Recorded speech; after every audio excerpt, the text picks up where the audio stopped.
We'll get started here. So my name is Meredith St. Pierre, and I'm the gift officer here at Great River Greening. Thank you for joining us today. So I'll just give you a little background about Great River Greening before I turn it over to the more interesting and important part of today with Brad. So for those of you who might not be familiar with us, Great River Greening in its simplest form takes the bad and makes it beautiful. We transform threatened natural areas, places that are overrun by invasive species, erosion, and suffering in response to changing climate into healthy, resilient ecosystems.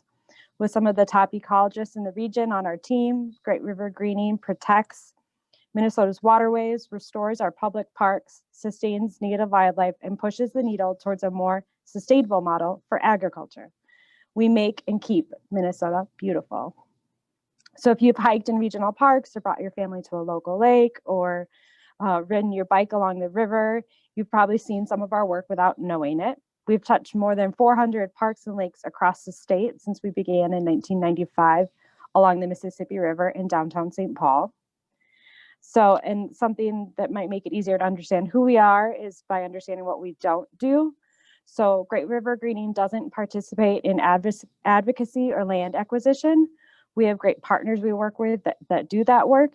Instead, we do the actual restoration work, planting trees, removing invasive species, and reviving shorelines and finding solutions to environmental problems. And we do all of that in a normal year alongside thousands of volunteers that include kids and teens. This year, we saw just about 400 volunteers because of the scaled back work, but we still were able to get in the field with volunteers. So a little note keeping here before I do the introduction. We'll have time for questions at the end of the presentation, and we'll use the chat feature to facilitate the questions. So if you have a question, go ahead and use the chat function within Zoom. And if it's not obvious on your desktop, if you're using an iPad or something, it can be found under the 3 dots in the upper right-hand corner under More. And so you can join us there in the chat. Feel free to drop your question in there anytime. You don't have to wait to ask it. And then if the chat is a little bit more than you want, after we get through all those chat questions, we'll open it up and let you unmute and ask your question live. And thank you for joining us here today. So now I'll talk about Brad, who is joining us today to give this presentation.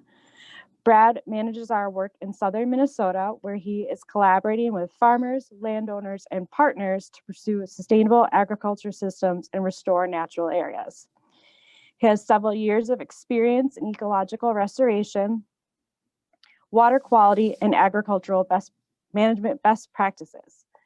Brad joined Great River Greening in 2019 after finishing up his postgraduate fellowship at American Rivers.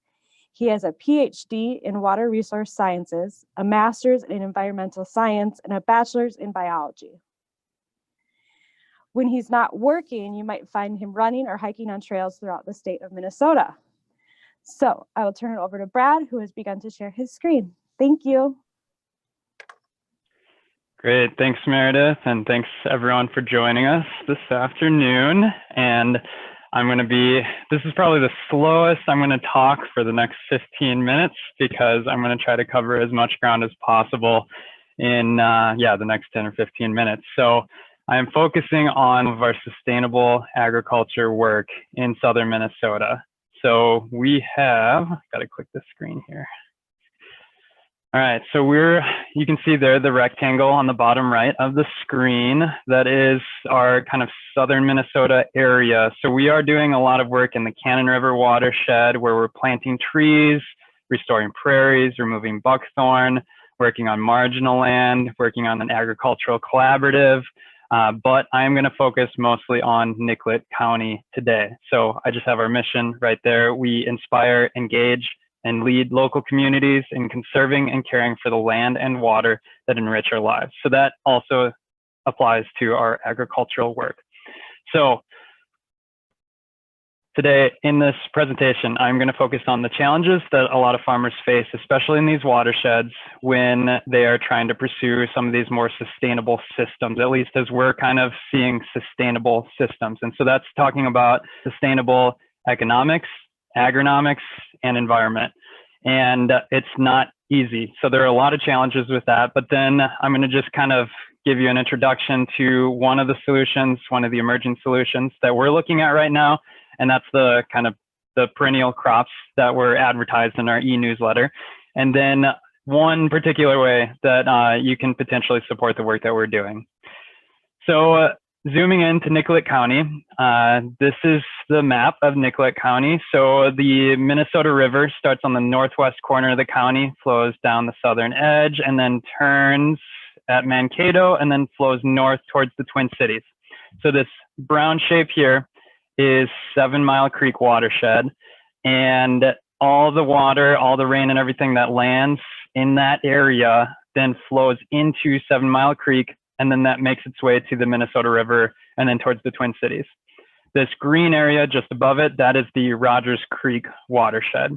So we have been working in the 7 Mile Creek watershed for about a decade now, and my predecessors at Great River Greening did a lot of great work putting together events and installing a lot of practices that improve water quality, working with a lot of farmers and kind of reestablishing some community in that area, hosting these different events and everything. And now we are facing some different challenges, and we are also pursuing some different solutions. But now I'm keeping that map there in the top right corner for your reference. I'm going to start digging into the challenges a little bit here. So first, climate. The most applicable issue right here in this area when it comes to climate change is rain. We are having more frequent large rain events in this area. So like in 2020, we had 2 different days, one in June, one in July, where we had over 6 inches of rain in one day.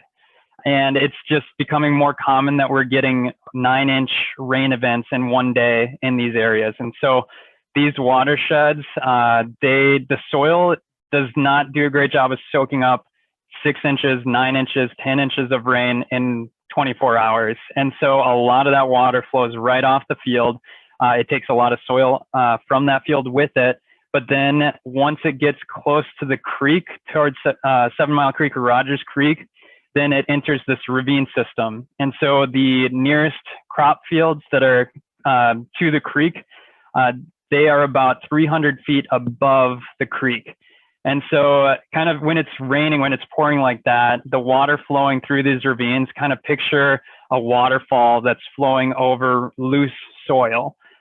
So that soil just does not stay put. It's not like a bedrock waterfall that we have along the North Shore. It happens really fast. It's really dramatic. It tears out a lot of infrastructure down in the park at the bottom of 7 Mile Creek, a lot of trees and everything, and it takes a lot of soil from the farmers' fields with it. So there's a lot of pressure downstream. So farmers are seeing that, a lot of the drainage coming from their fields, but this is a two-sided issue that they're facing. So they're seeing the pressure from that, hearing the pressure from that, but then these are maps here. So the outlines, again, this is 7 Mile Creek watershed. So the image on the left, that was kind of the pre-settlement map. So all the blue area here is showing where historic wetlands would have been located. And then you can see on the right, that same outline in more modern times, you can see how many fewer wetlands there are. So there are a few more wetlands in this area. We've restored some of them over the last decade, but it still kind of shows the difference. And it also shows you that the soils in this area are not easy to farm without draining the water off themselves. So these soils want to kind of store that water. And when we settled the area, we needed to grow crops for food. And in order to do that, they had to drain these wetlands. And so these are wet soils. So farmers need to drain them in order to keep it dry to grow crops. So it's difficult, and it takes a decent amount of tile drainage and everything to do it. So they're facing the pressure of actually keeping the crops alive when it's raining, because all that water wants to pond up on their fields. And then they're hearing the pressure from downstream about how much water is flowing from the stream. So they have a desire to retain that water, but they also have a desire to make money to survive and grow crops. So a lot of different issues related to rain in particular. Other things, as far as water quality goes, most of the farmers in this area, they want their streams to be good quality. So However, it doesn't always line up to do water quality practices that line up economically for them. And so a lot of the practices that are installed for improving water quality are funded by like Farm Bill and other sources of funding. It's not easy to just kind of build a treatment construction project that's going to remove nutrients from water that's flowing off their field.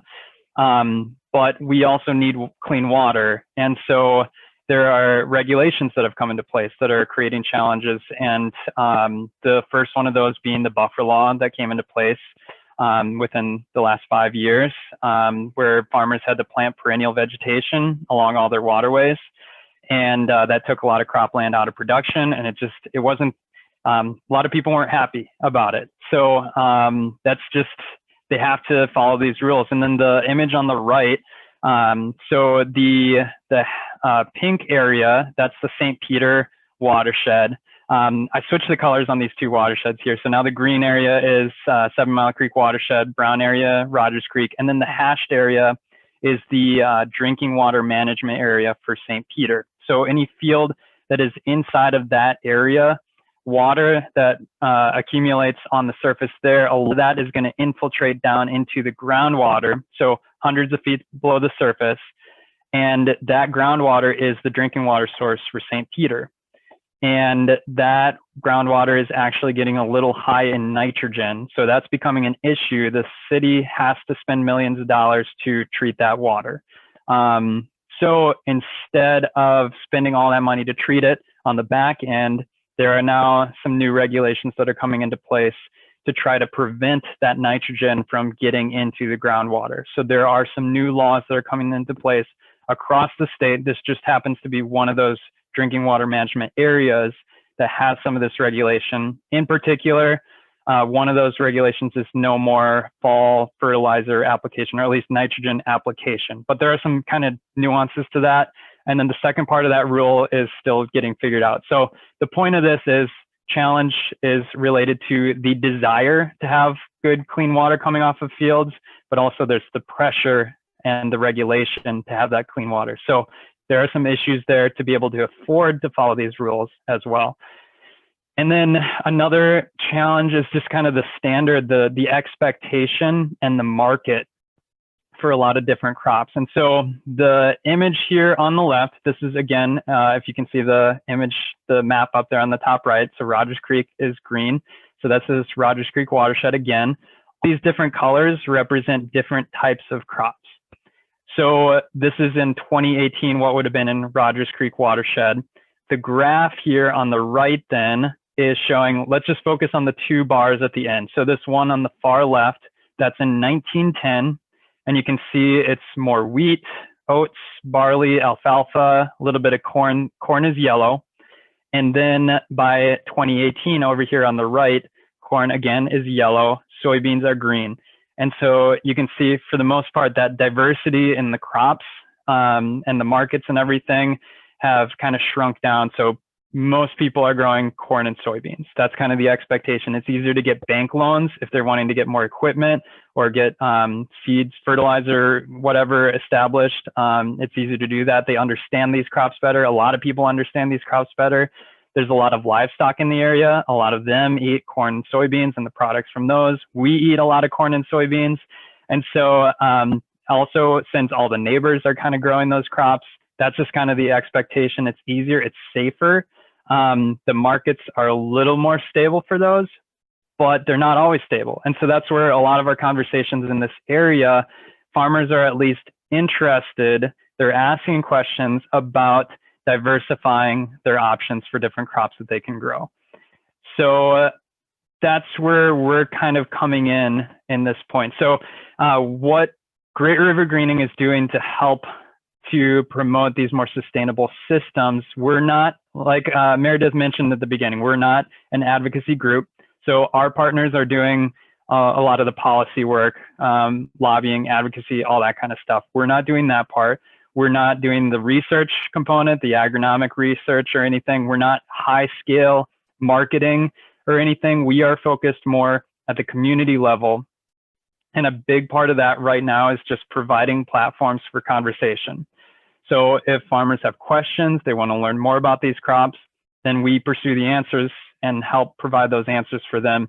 We're also pursuing funding to provide funding for different practices for them.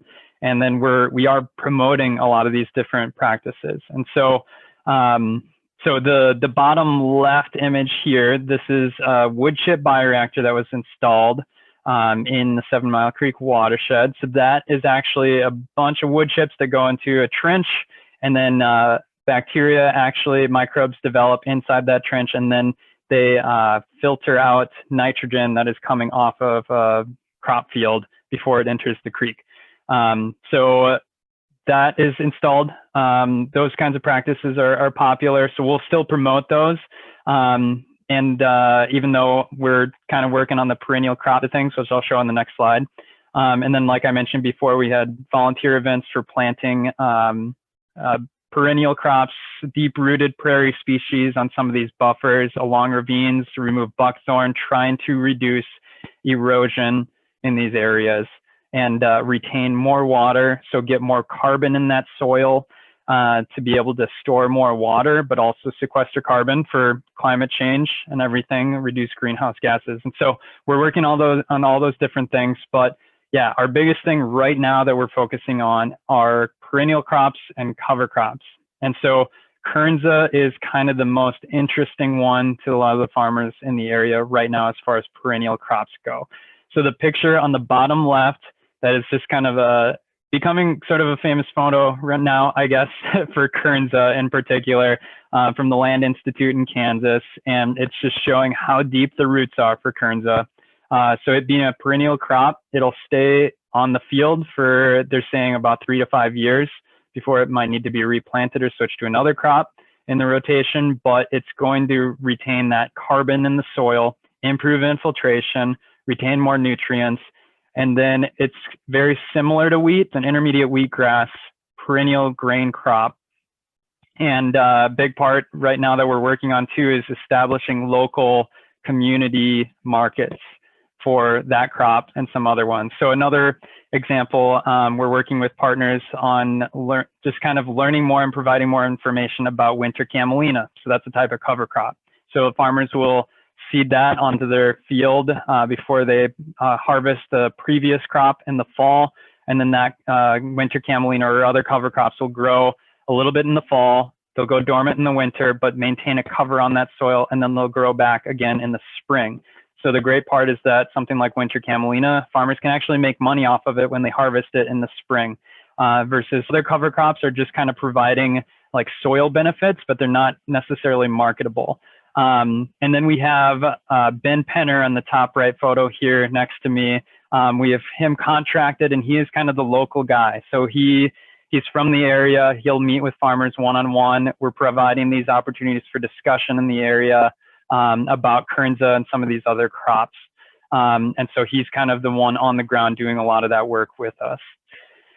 And then the way that you can help right now, a great opportunity is just to buy local grains. So I'm highlighting in particular perennialpantry.com because that's where you can buy Karza. And so by buying Karza on there, you might actually be buying it from our local farmer, the photo on the right, that is Dan Kaufman.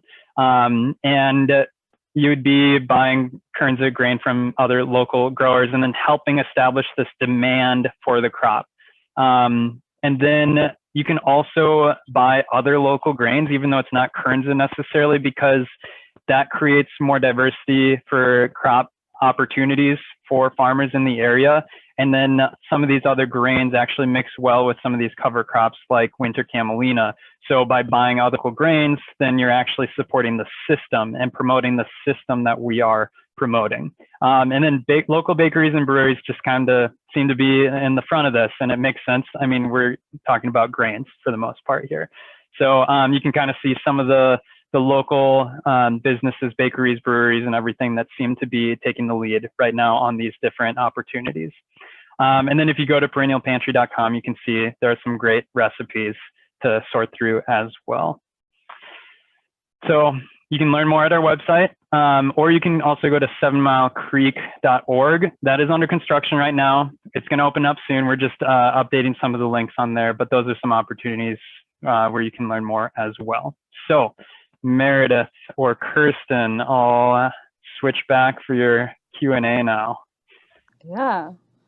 So if anyone has a question, you can go ahead and type it into the chat function, or you're welcome to turn your video on and ask it in person. So we have a comment from Roger who said that you must be doing a great job marketing Karza because they're out of stock at Perennial Pantry. Yeah, actually good comment, because you can kind of place your order right now, and then they're figuring out prices and everything at the moment from this year's crop, and then they should be shipping that maybe in a few months. I think it's going to get faster the longer that they have Karza grain available and the more rotations that we get across the state. So mine took a little while last year to get that flour and grain delivered, but and a lot of credit to our partners who are really working more closely with Perennial Pantry. So yeah, we are on the ground working more with the farmers, but I'm promoting that so that way we have a market and demand that provides more opportunities for our farmers. I have a question for you, Brad. Yeah. So at Great River Greening, you mentioned we do a lot of work directly with farmers, because from my understanding, these are new crops to them, and so they have a lot of questions. There's new equipment involved, there's new process, new harvest times, that type of thing. So what are farmers, what is their biggest challenge? Like, what are the questions that they're coming to you with? Yeah, and I'm just oftentimes just kind of passing along the information from one source to them, rather than me being the source of that information, because a lot of their questions are related to, what kind of equipment do they need, and when do they plant it, and when do they harvest it. And so the one photo that I had on there is a gathering of a handful of farmers from the area, and then a couple of the champion expert farmers for Karza from southern Minnesota, who just kind of met out there and talked through what to look for when they're about to harvest, and then who's buying the grain from them, who these farmers can look to buy their grain when they're growing it. So I'm kind of a gateway at the moment for this information. And so during COVID, a lot of that has been through videos, just passing along recordings of those conversations. So yeah. Wonderful. So Lori has a question. If we've had a lot of luck reaching out to farmers or conservationists by connecting with schools or like FFA or 4-H programs? Yeah. Actually, the note on schools is a good one, because there are a couple schools that Ben Penner has connected with who are actually going to add Karza, I believe Karza, and especially some of the other local grains to their meal plans.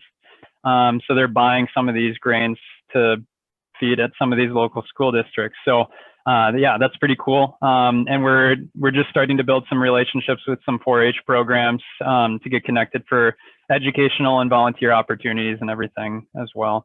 Mm-hmm. Oh, there we go. My fat fingers on this laptop. So Danielle is asking, in addition to crop diversity, how are we defining sustainable systems to farmers? Yeah, and that's where I'm always checking off the 3 different things for sustainable economically, agronomically, and environmentally. And so something that's going to be sustainable for like 7 Mile Creek and the ravine systems, the more water that flows through there, the more soil that's eroding. And so those ravines are creeping up into the farmers' fields next to that. So retaining more water on the landscape, and then having something that's marketable. So that way we don't just provide funding through something like the Farm Bill to establish a practice, but then the contract ends up expiring in 5 years, and then they go back to another practice, the original practices that they were doing. So we're looking at things that are going to be like promoting marketable solutions for long term, as well as good environmental solutions. Wonderful. And then Kathy is asking, are you working with other watersheds or counties in southern Minnesota? She asked about Waseca County specifically. Yeah, Wasika, I don't think I have yet, but I saw actually Al Kraus jump on this call. I saw his name pop up at the top. So the Cannon River Watershed, we're working with partners there. So there's the Cannon River Agricultural Collaborative that we're a part of. And then, yeah, CRWP, they're doing very similar work in that watershed over there. So promoting very similar things. And then we're starting to work over in Redwood County as well. Just south of, where is Redwood County in comparison to? That's actually west, so it's kind of going okay. up the Minnesota River in the other direction. But and that's more still on the more surveying side of things for that work over there. Not quite into the sustainable crops yet.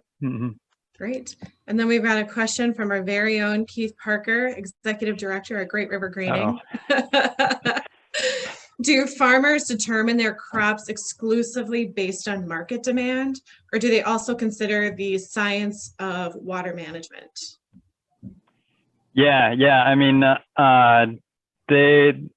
lot of them just pursue it for passion reasons, you know. So some of these farmers are taking the lead on some of these newer crops because they're interested in these more sustainable practices first and foremost, and then they're kind of getting the help to kind of pave the way for other farmers. We have some brilliant farmers who just have the very calculated systems as well for marketable and sustainable solutions, and they're kind of doing their own science as well.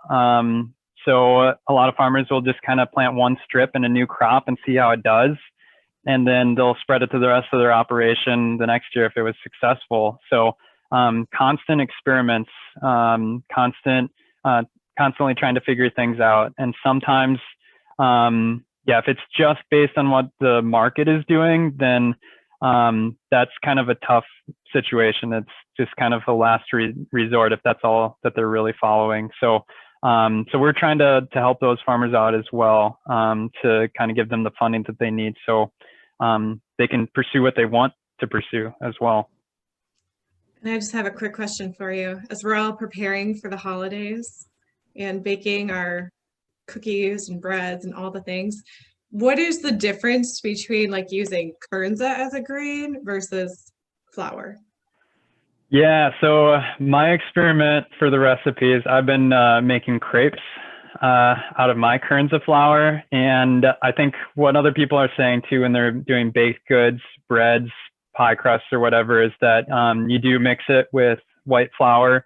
So I'm doing like a 50-50 mix when I'm making crepes because they'll kind of crumble. So it's not quite as fluffy. It doesn't hold things together when you're baking with it, quite like just standard white flour.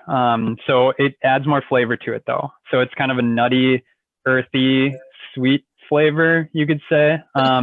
It's kind of leaning towards, yeah, buckwheat almost, but without the kind of bitter aftertaste. That's my opinion. So it's great. Some of our partners are talking about how we need a flavor profile for flour. And so it's just kind of fun to be on that train right now, talking about the flavor of these different types of flours. So yeah, Karza just being one of them. That's really tasty. Wonderful. Well, that's it for the questions. Yeah, I think, and then if anyone has any questions that they want to ask, Brad's email is here on the screen, or you can reply to the invitation with the Zoom information and